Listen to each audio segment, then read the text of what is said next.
며느라 너 어디니? 내가 어제도 연락을 했는데 안 받아서 연락했어. 지금 당장 너한테 해야 할 이야기가 있는데 말이야. 왜 갑자기 연락하셨어요? 회사라서 바빠요. 빨리 말씀하세요. 다른 건 아니고 이번엔 나 아는 사람이 귤 농사를 지었는데 귤이 많이 남았대. 제주도에서도 지금 무료로 나눠주고 있어서 주변 사람들한테도 귤 좀 나눠준다고 하는데 혹시 너 귤 좀 먹을래? 어머님 시장 가면 널린 게 귤이에요. 또 귤 하나 보내줘 놓고 무슨 생색을 내려고. 가장 바쁜 시간에 연락해서 그런 말씀을 하세요? 바쁜 시간에 연락한 건 미안하구나. 그런데 현지에서 곧바로 보낸 건 맛도 좋고 공짜로 준다고 하는데 이건 기회가 아니니? 그러니까 이번 기회에 좀 받아봐. 저희가 먹어봤자 얼마나 먹는다고 그런 말씀을 하세요? 됐고요. 필요하면 마트에서 사서 먹으면 될 일입니다. 자꾸 이런 거 보내면서 저한테 연락해서 귀찮게 하지 마세요. 아니, 나는 너희를 다 생각해서 하는 말인데. 첫째 며느라 너는 너무 말을 섭섭하게 하는구나. 너는 매번 내가 여러 가지 음식들 보내는데 고맙다는 말도 없고 말이야. 신경 써서 보내준 내가 무한하단 말이야. 어머님 제가 언제 보내달라고 말씀드렸나요? 김치며 쌀이며 제가 부탁하지도 않았는데. 마음대로 보내놓고 고맙다니요? 어머님이 준 음식들 다 쓰레기통에 있어요. 요즘 부부들이 누가 밥을 해먹고 그래요? 일이 바쁘고 힘들어서 대부분 시켜먹고 해요.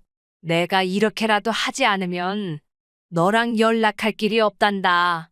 솔직히 내가 이 나이 먹고 낙이라곤 손자 손녀도 없어서 아들하고 며느리한테 이것저것 주는 게 일인데 너가 이런 반응을 보이니 굉장히 섭섭하다는 생각이 드는구나. 어머님 섭섭하다고 이야기만 하지 마시고 저랑 친해지려면 어떻게 접근해야 하는지 가장 먼저 생각해 보세요. 그러면 답이 나오는데 생각을 안 하려고 하시네요. 됐고요. 저 바쁘니까 연락은 여기까지만 할게요. 그리고 이런 연락은 하지 마세요. 그래, 며느라, 네 생각이 이렇구나. 나는 너가 좋아할지 알고 연락했는데 알겠다, 알겠어. 저는 70대 초반의 여성입니다. 남편이 일찍 세상을 떠나서 힘들던 찰나에 저의 두 아들이 결혼을 하였습니다. 우울증이 오길래 저희 식구들을 챙기는 일에 더욱 몰두하기 시작했습니다. 항상 반찬을 만들어서 첫째와 둘째네 똑같이 만들어서 보내기 시작했습니다. 제가 과거부터 음식점을 해서 맛 하나는 끝내주게 보장할 수 있었습니다. 하지만 반응이 오는 곳은 결국 둘째네 뿐이었습니다. 첫째는 항상 고맙다는 말 한마디도 하지 않았지만 둘째는 맛있게 먹었다면서 저에게 유용돈을 주기도 하였습니다. 그래도 부모 좋다는 게 뭔가요? 반응이 다르더라도 차별하지 않고 대우해주는 게 부모라고 생각했고 저는 첫째와 둘째를 차별하지 않고 행동하였습니다. 하지만 저도 사람인지라 행동이 점점 좋은 반응을 보이는 쪽에게 좋게 변하기 시작했습니다. 둘째 며느라 이번에 아는 지인이 귤 농사를 많이 지어서 귤이 넘친다고 하더라. 그래서 너희한테 귤 좀 보내려고 하는데 괜찮니? 네? 어머님 귤이요? 저희는 너무 좋죠. 지난번에 보내주신 반찬도 너무 잘 먹었어요. 저희가 보낸 용돈은 잘 받으셨나요? 그래, 돈은 또 왜 이렇게 많이 보낸 거야?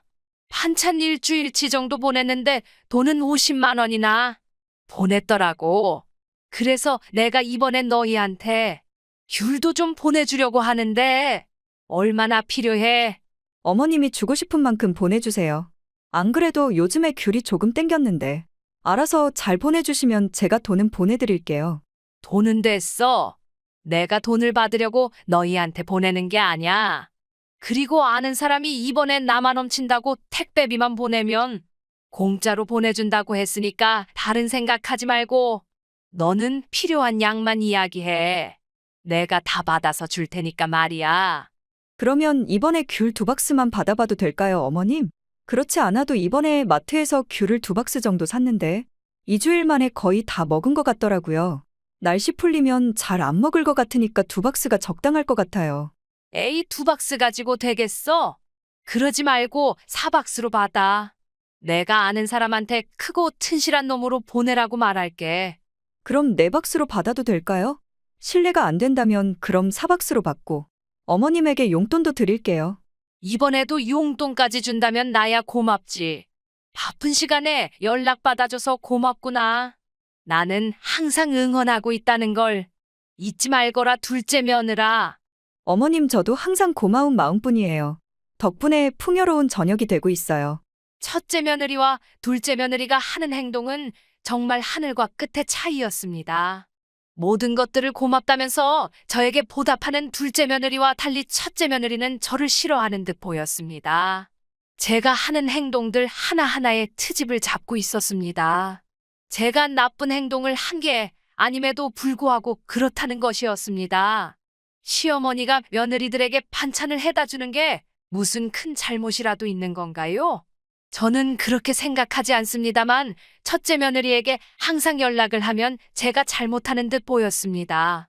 그렇게 몇 년이라는 시간이 흘렀고 저도 나이가 차다 보니 얼마나 오래 살지에 대해 고민을 하고 있었습니다.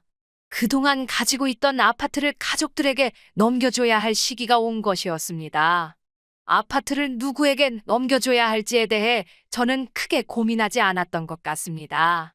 첫째보다는 둘째에게 주는 게 훨씬 더 좋다고 생각하고 있었습니다. 그만큼 둘째가 저에게 더 잘했기에 이 생각은 변함이 없었습니다. 그렇게 저는 둘째에게 아파트를 명의 이전해줬고 그러고 난 후 며칠 뒤 첫째 며느리에게 연락이 왔습니다. 어머님 둘째한테 아파트 준 게 사실이에요? 왜 저한테 허락도 안 받고 그렇게 넘겨준 거죠?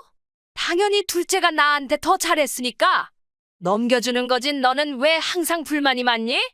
아무리 그래도 저희가 첫째인데 저희한테 증여 여부를 물어보고 제가 허락한 다음 둘째한테 넘기는 거 아닌가요? 내 아파트인데 당연히 내 마음대로 하는 거지. 첫째야, 너는 항상 나한테 왜 이렇게 불만이 많니? 내가 맛있는 반찬들을 해다 줘도 뭐가 잘났다고. 항상 이래라 저래라 하면서 하지 말라고 하더니 아파트를 둘째한테 넘기니까 이제서야 연락해서 한다는 말이? 왜 마음대로 하냐고?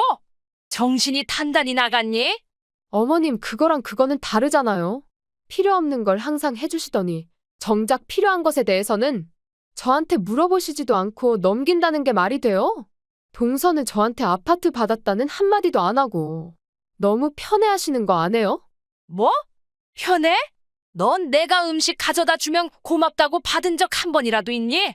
둘째는 몇 년 동안 항상 고맙다면 나한테 용돈 주더라. 너는 오히려 음식물 쓰레기 만들어줬다면서 나한테 타박했고 나는 그 잔소리 들어가면서 반찬 보내줬다. 입장 바꿔 생각해도 너라면 나 같은 선택을 하지 않았겠니? 어머님 제 정신이세요? 치매 걸리신 거 아니고요? 남편한테 연락해서 당장 바꾸라고 하겠습니다. 그렇게는 절대 안 될 거다. 나는 앞으로 둘째에게만 지원할 거고 앞으로 나한테 연락하지 말거라, 첫째야. 이날이 있고 난 후부터 저는 첫째 며느리 연락을 받을 수 없었습니다. 아파트를 넘겨준 후 저는 몸이 아파서 혼자서 살 수 없는 상태가 되었는데 둘째 며느리가 저에게 급하게 연락해서는 함께 살아가자고 말하더군요.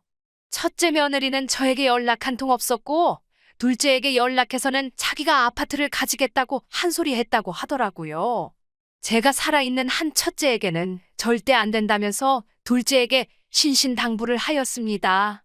한두 번 첫째가 연락을 하더니 그 이후부터는 연락을 안 하기 시작하였습니다.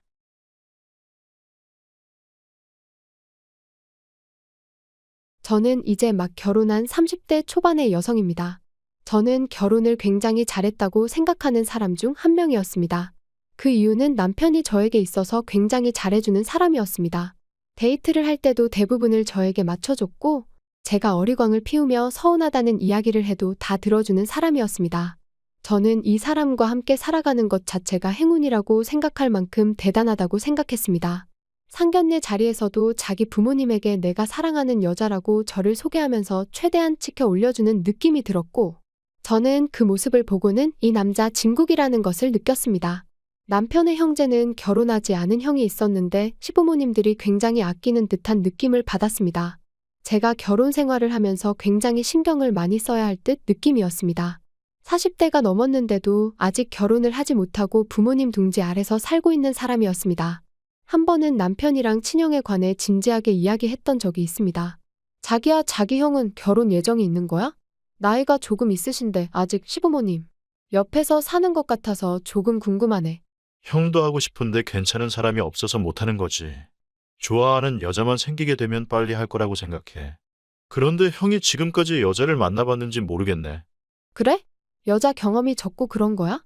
안 그래도 나를 지난번에 이야기하는데 눈을 못 마주치고 이야기를 하더라고. 그래서 나는 내가 불편한가 보다 생각했는데 그냥 여자가 불편한 거였구나. 여자뿐만 아니라 일반 사람도 불편할 거야. 형이 사회생활을 안 하고 집에서만 생활하다 보니 주변 사람에 대해 이야기하는 것들이 어색해. 아무리 말을 걸고 싶어도 쉽지가 않고 그래. 정말 주변에서 많이 도와줘야 할 거야. 시부모님이 많이 챙겨주는 것 같더라고. 아픈 손가락 같은 느낌이라고 할까나.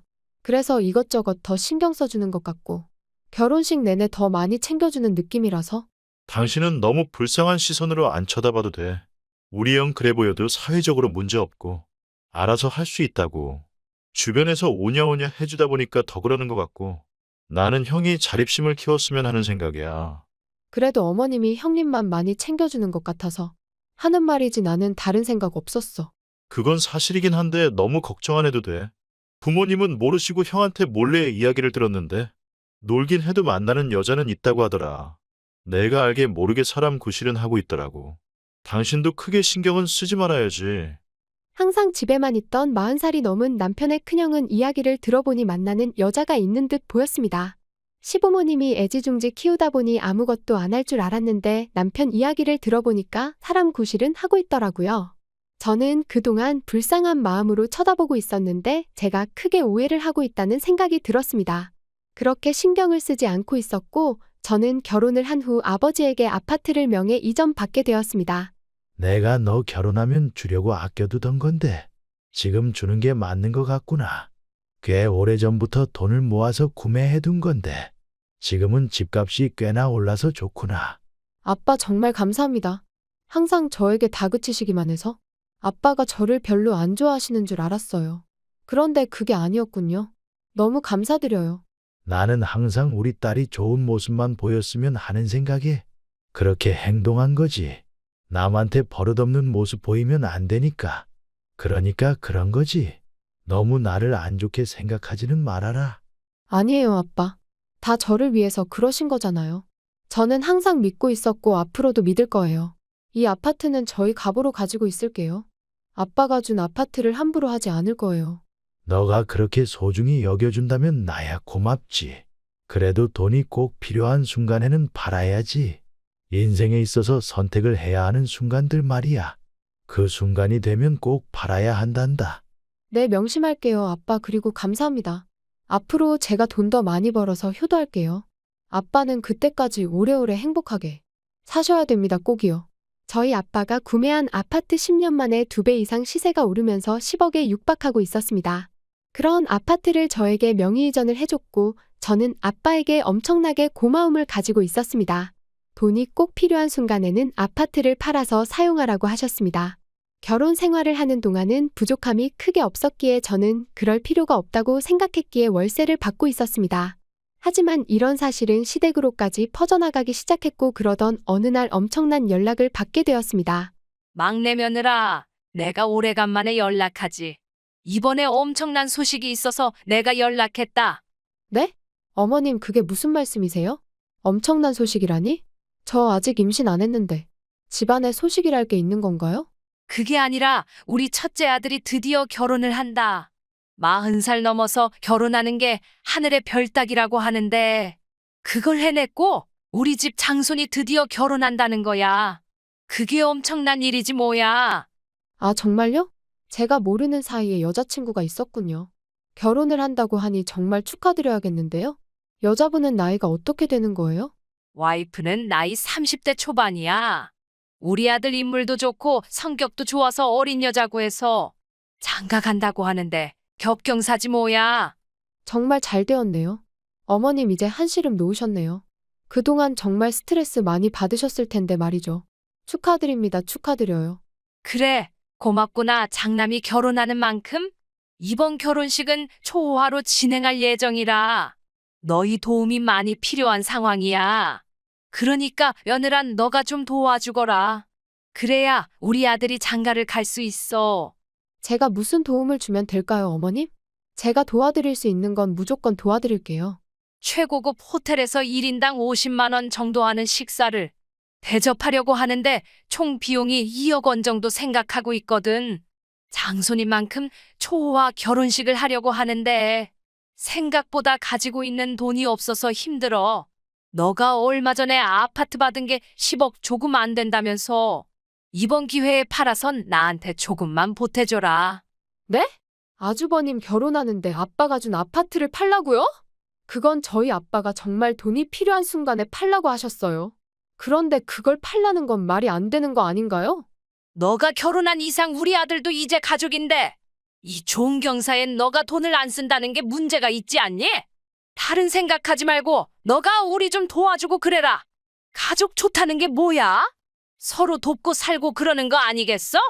초호화 결혼식이 과연 중요할까요? 저 결혼할 때도 그 정도는 안 쓴 것 같은데 생각하는 거 나름 아닐까요? 저는 초호화 결혼은 아니라고 생각합니다. 그건 막내 며느란 네 생각이고 나는 너랑 생각하는 게 조금은 많이 달라. 너는 항상 너무 부정적인 게 문제야. 그러지 말고 아파트 팔아서 2억 원만 나한테 줘봐. 우리 첫째 아들 아주 행복하게 결혼할 수 있다고. 아니, 어머님 됐습니다. 그런 부탁을 할 거면 앞으로 연락하지 마세요. 제 남편도 그런 부탁하면 손절할 게 분명해요. 우리 아들이 그런다고 설마? 첫째 아들 초호와 결혼식 한다면서 저에게 2억 원을 요구하던 시어머니. 제가 거절하니 제 남편에게 연락을 해서는 당장 2억 원을 내놓으라고 지시 아닌 협박을 한 모양입니다. 제 남편은 시어머니가 첫째를 편애하는 모습을 보고는 곧 바로 손절하겠다고 선언하였습니다. 오랜 기간 그런 모습을 보고 아니라고 생각했는데 이번에 확연히 차별하는 모습을 보고는 확신이 들었던 모양입니다. 그렇게 저희 부부는 시댁과의 손절을 한 후 연락을 하지 않고 있습니다. 시간이 지나고 난 후 첫째 형이 결혼식 없이 아주 간단한 식사만 하고 혼인신고를 마무리했다는 소문이 돌고 있습니다. 돈도 없으면서 초호화 결혼식을 열려고 했던 시어머니. 아주 통쾌한 한방이었습니다.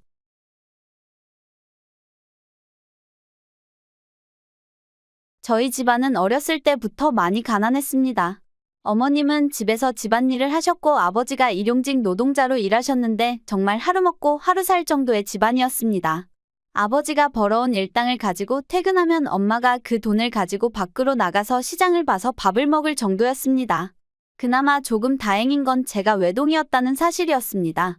제가 성인이 된 후에 자수성가해서 부모님에게 꼭 효도를 하겠다는 마음을 가지고 있었습니다. 하지만 제가 생각했던 것처럼 세상은 그렇게 호락호락하지 않았고 저는 여러 번의 사업 실패를 맞이했습니다. 이런 상황 속에서도 연애를 하였고 오랜 기간 만나던 남자친구와 결혼하게 되었습니다. 결혼 전 저희 집안이 금전적으로 부족하다는 것을 알고 시댁에서는 대부분의 결혼 자금을 지원해줬고 결혼을 하면서도 저는 불안한 마음이 항상 뒤따랐습니다. 연애 때는 별 신경을 쓰지 않던 남편도 결혼을 한 후에는 금전적인 부분에서는 굉장히 예민해졌습니다. 돈이 없다는 이유로 저를 무시하는 일이 많아졌고 저는 항상 슬피 외로웠습니다. 뭐야? 당신 오늘 집에서 뭐 했어? 집안은 또 왜 이렇게 지저분하고 말이야. 그 돈도 안 되는 일 그만하고 집안일이나 열심히 해. 그게 무슨 소리야? 돈 되는 일이라니. 그리고 집안은 지금 깨끗해. 당신처럼 어떻게 해서든 먼지 한 톨 찾으려면 어떤 곳이든 다 먼지가 나오게 되어 있다고. 괜히 나한테 트집 잡는 거 아냐? 트집! 내가 트집 잡을 만하니까 트집을 잡지.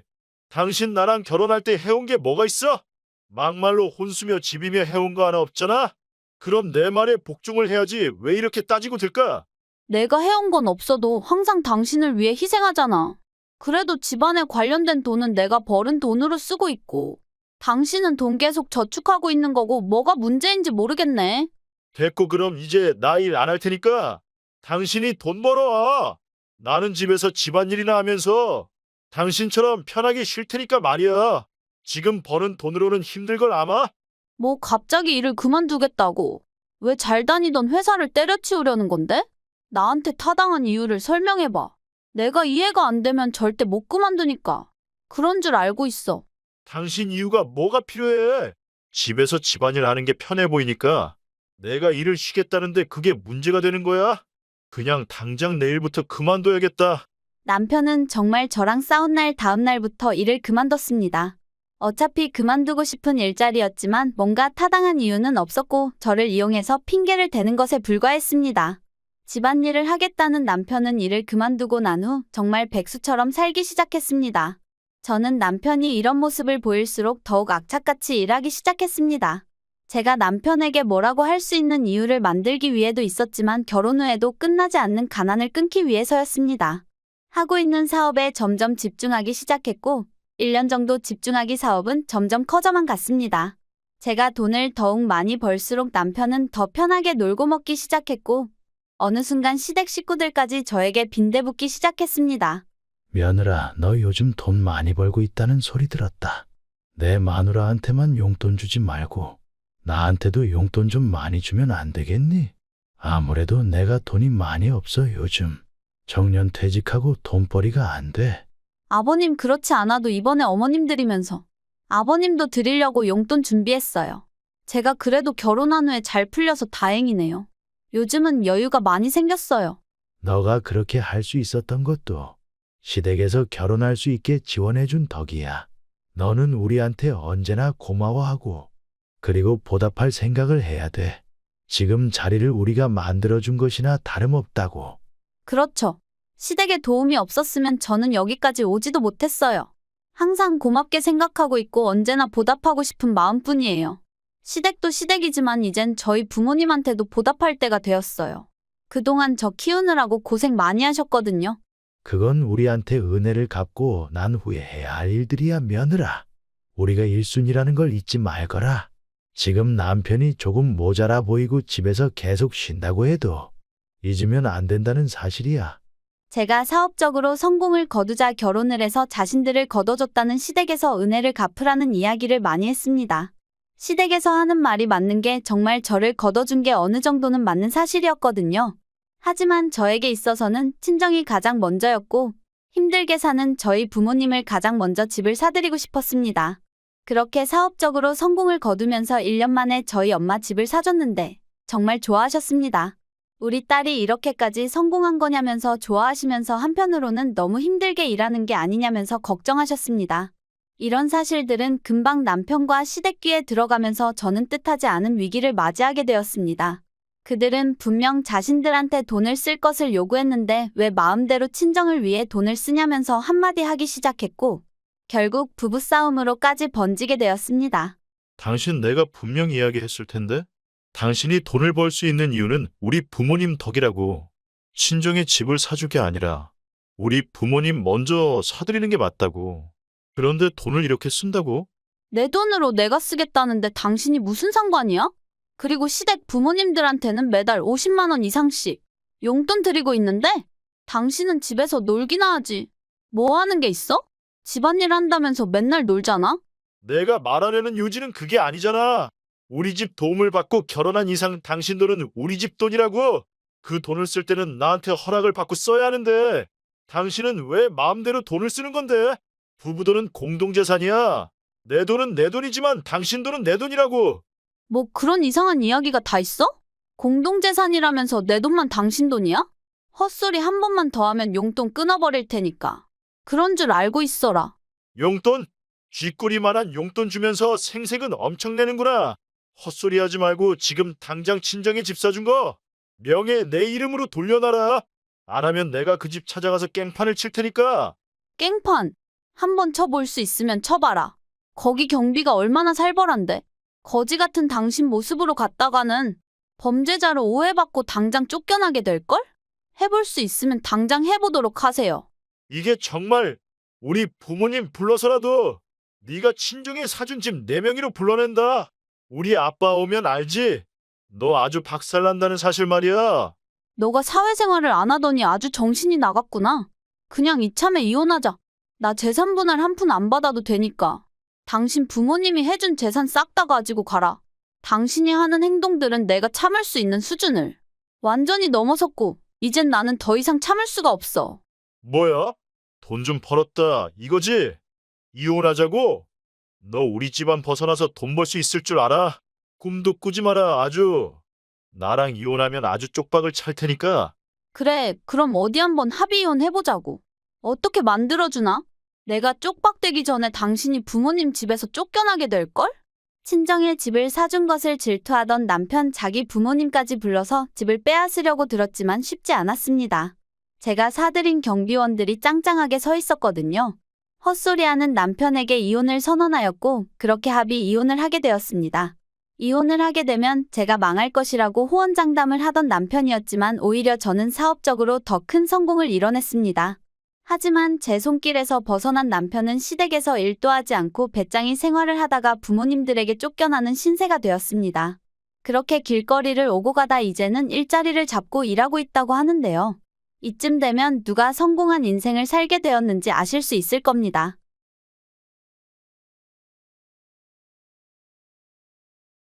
제가 결혼하기 전부터 남편의 건강 상태는 별로 좋지 못했습니다. 성인이 된 후부터 줄곧 감기를 달고 살았고 한 달에 한 벌꼴로 몸살이 걸리곤 했습니다. 좋지 않은 면역력은 가족력인 듯 보였습니다. 남편의 부모님들은 항상 아파서 골골대었고 체중도 비이상적으로 적게 나갔습니다.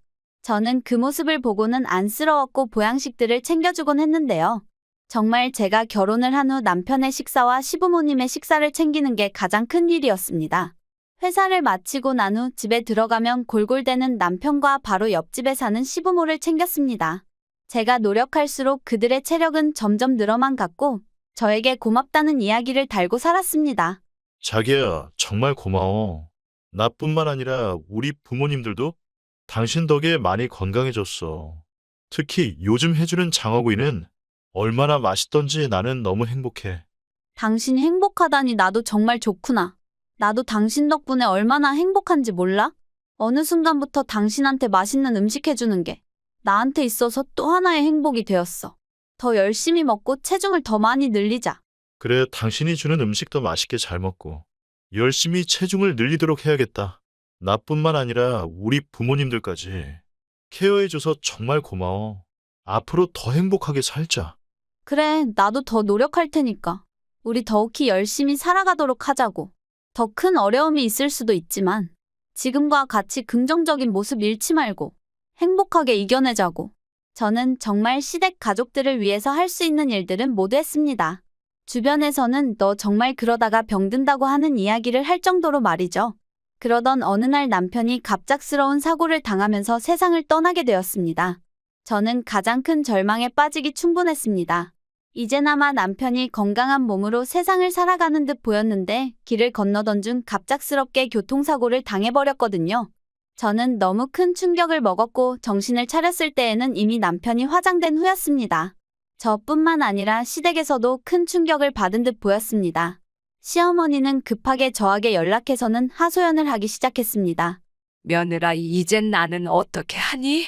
하나뿐인 우리 아들이 세상을 떠났으니 누굴 믿고 이 힘든 세상을 견뎌나야만 할까? 더 이상 세상을 살아갈 힘조차 없다. 나를 좀 위로해 주거라. 어머님, 저도 너무 슬프지만 하루하루 힘든 삶을 이겨내고 있어요. 그러니까 어머님도 조금만 참으세요. 그래, 며느리라도 남아있으니까 정말 다행이구나. 하늘이 무색하지. 우리 아들 이제야 사람 굿이라는데 데려가고 말이야. 차라리 날 데려가지.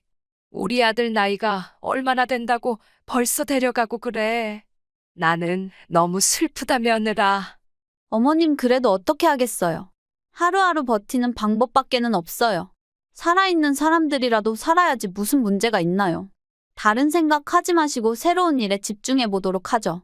안 그러면 저희는 더 이상 살아갈 힘조차 없어요. 그래야지, 이겨내야지.